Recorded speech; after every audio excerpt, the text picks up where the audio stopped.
made by Rotary International in Ethiopia, according to Office of the President. Rosin said the strong partnership existed between the government and Rotary International was the key for the organization to carry out successful activities in Ethiopia. He also pledged to continue cooperating with the government of Ethiopia. President Sahlawork, for a part, said the government will provide all necessary support for the organization's activities. The president also highlighted the importance of focusing on routine immunization, which cost-effective and best tool to eradicate polio, instead of anti-immunization campaign. She further said a new civil society law was recently ratified by Parliament in order to create favorable conditions for non-governmental organizations.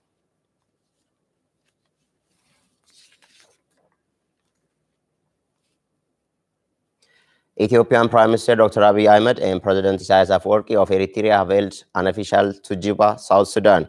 Having completed his Eritrea visit, Prime Minister Abiy Ahmed and President Isaias Afwerki have arrived in Juba, South Sudan.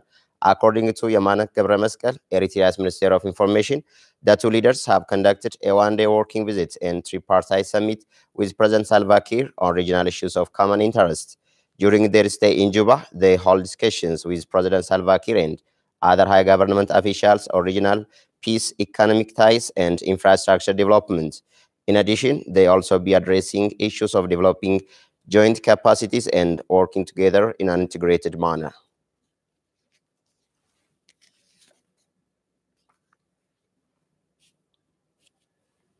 The Oromia Development Association branch has been opened at Minneapolis, Minnesota, state of USA.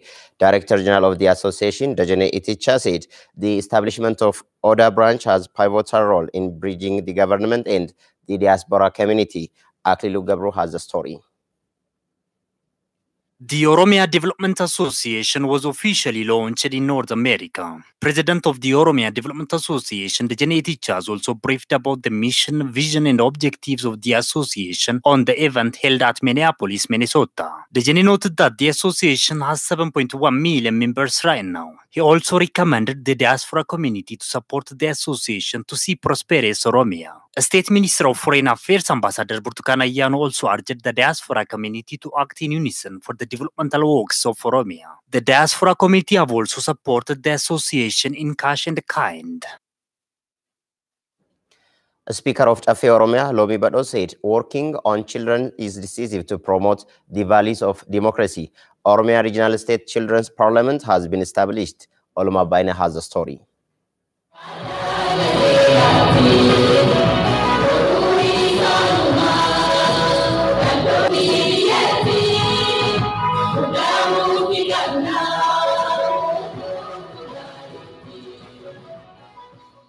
The International Children's Rights Convention says one way of reducing children hurdles is through enhancing their participation in various activities. Ethiopia has also signed this international agreement, although it is not common to observe children's participation in various activities. In Ethiopia, Children's Parliament was established in 2014 to be practiced at school and district levels. The Oromia Children's Parliament is also going to be established to strengthen this activity. Head of the Oromia Women, Children and Youth Bureau, Muna Ahmed, on the Oromia Children's Parliament opening remark said that Oromia Children's Parliament is crucial to enable children to speak out their rights in organized manner.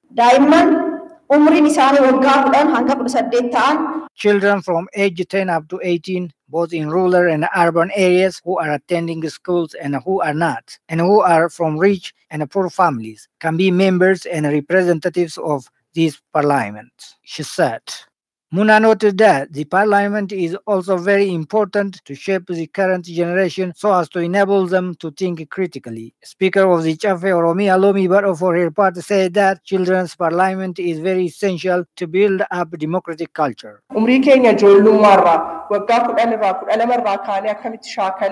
If we want to make our country democratic, we have to practice values of democracy from our early age, starting from age 10 up to 12. Because our children are our hopes. So establishing this children's parliament is very important, she said.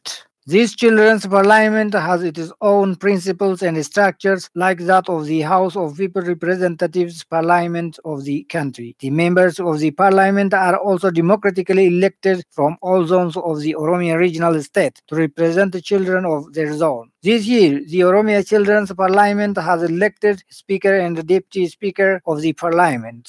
As a result, Sifora Risto was elected as the Speaker of the Oromia Children's Parliament. Sifora has also briefed the media after elected as Speaker. She said that she is ready to protect rights of children in the region. I'm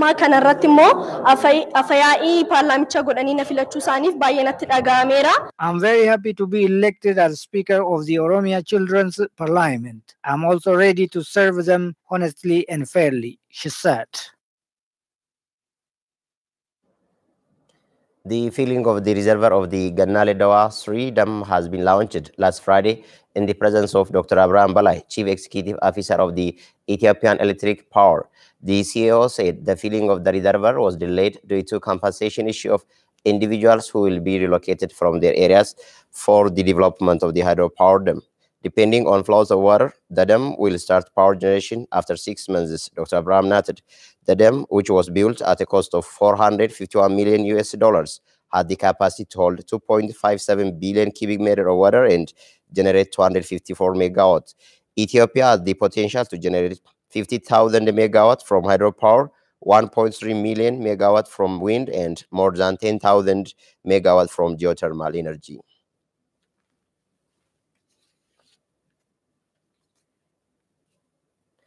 Farm plots of farmers in Fantale district of East Sudan have been visited.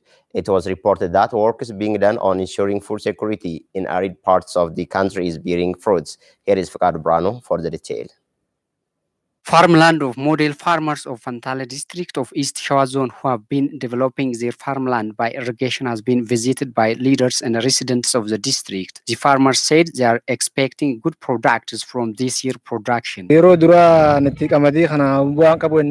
Previously, we do not know about the result of this weight, but now we have been looking good results from our production. I hope we will get better products this year. If we continue in such way, we will bring great change in our life to provide every necessary things. They have also asked that the supply of fertilizers and selected seeds should be improved for them so as to increase their products than ever. Agriculture expert of Fatte Lady vicinity of Fantale district, Borudaga, noted that the farmers have been doing unusual work using awareness and support they have got from different bodies.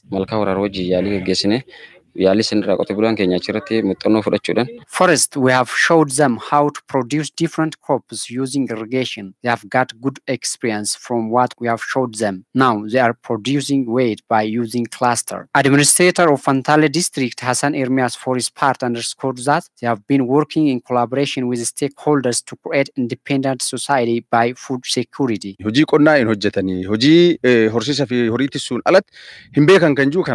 Previously, they were only rearing cattle. However, we have created awareness for them on how to produce different crops beside rearing their cattle. We have passed through different challenges to do so. Now, model farmers have been sharing their best experience for others. Chief Administrator of East Shawa Zone, Getachew Tamrat, on his part, stated that if they utilize every opportunity properly, there is nothing difficult. If we use our water resources properly, we can at least produce twice a year. We are looking this practically here in Fantale district. He adds that they are working to expand the experience in other parts of the zone through solving the bottlenecks they have been facing. The news comes to life from Oromia Broadcasting Network. Let's proceed to the remaining one. Evidence show that over 5.3 million people in Ethiopia have hearing problems. Ethiopia has marked International Ear Care Day for the first time. Thomas Gemulatu has more on this. According to the World Health Organization, more than 1 billion people of the world are exposed to the problem of hearing, from which 80% of them were low-income earning society. The first physically impaired day has been marked in Ethiopia at St. Paul Hospital. Psychiatrist at St. Paul Hospital, Dr. Alana Meshesha, said that more than 5.3 million citizens have been exposed to the problem of hearing in Ethiopia. 5.3 million people in Ethiopia are exposed to the problem of hearing. Due to this, they couldn't perform properly their daily work. It mainly affects children because of various infections. 70% of children less than 3 years are at least exposed to hearing problem once. On the stage organized at St. Paul Hospital, it was said that problem of hearing happened due to different factors. Hypertension, less than weight are among the problem stated. Specialists at St. Paul Hospital Teaching College, Dr. Negakiros, for his part, said that the problem of hearing will be treated through medication, but low awareness on the problem expanded. 80% of the problem of the hearing would be treated through medication, but medication is not developed in our country. That is why the problem aggravates. There are only 30 physicians in Ethiopia for hearing problem. These are available around Finfinne city. The hospital like St. Paul, Ras Desta, Black Line, and Minilik are providing treatment for hearing problem, according to the statement from the organized stage.